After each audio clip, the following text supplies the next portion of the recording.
Welcome to part 2 of gut resetting.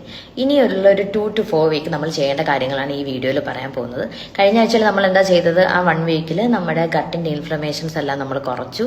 അത് കഴിഞ്ഞ് നമ്മൾ ഗട്ടിൻ്റെ ഒരു ചെറിയൊരു ബ്രേക്ക് കൊടുത്തു. അതിനുശേഷം ട്രിഗേഴ്സ് എല്ലാം ക്ലിയർ ഔട്ട് ചെയ്തു.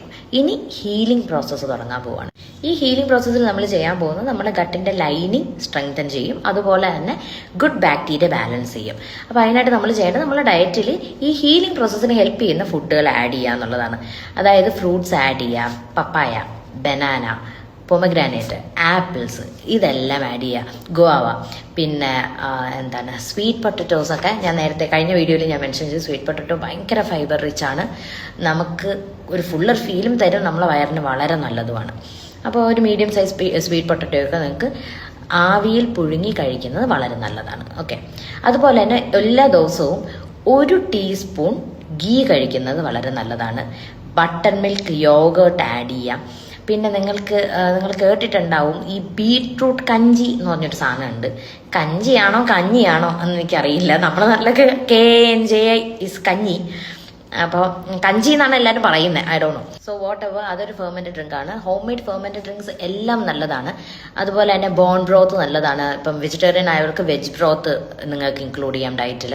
ഇതെല്ലാം വളരെ നല്ലതാണ്. ഫെർമെൻറ്റഡ് ഡ്രിങ്ക്സ് കൂടുതൽ ഇൻക്ലൂഡ് ചെയ്യാൻ എപ്പോഴും നോക്കുക. ബട്ടർ മിൽക്ക്, യോഗേർട്ട് അതെല്ലാം. ആൻഡ് നിങ്ങൾക്ക് ഇതിൻ്റെ ഏതെങ്കിലും റെസിപ്പീസ് വേണമെങ്കിൽ, ഞാൻ ഫോളോ ചെയ്യുന്ന റെസിപ്പീസ് വേണമെന്നുണ്ടെങ്കിൽ നിങ്ങൾ DM ചെയ്യുകയാണെങ്കിൽ ഞാൻ അതിൻ്റെ ലിങ്ക് ഷെയർ ചെയ്യാം. സോ എളുപ്പമാണ്. ഈ ബോൺ ബ്രോത്തൊക്കെ ഉണ്ടാക്കി വെച്ചാൽ ഒരാഴ്ചയൊക്കെ സുഖമായിട്ട് നമുക്ക് യൂസ് ചെയ്യാൻ പറ്റും.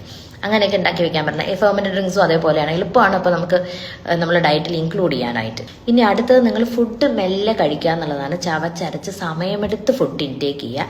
2 യൂസ് ഉണ്ട്. ആദ്യത്തെ ഡൈജഷൻ പ്രോപ്പർ ആവും, രണ്ടാമത്തത് നമ്മുടെ ഓവർ ഈറ്റിംഗ് ഒന്ന് ഒഴിവായി കിട്ടും.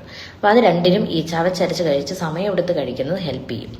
അതുപോലെ തന്നെ ലാസ്റ്റ്, നിങ്ങൾ ഫുഡ് കഴിക്കുന്നതിന് 20 മിനിറ്റ്സ് മുന്നേ ഫുഡ് കഴിച്ച് 20 മിനിറ്റ്സ് കഴിഞ്ഞ് വെള്ളം കുടിക്കാവൂ.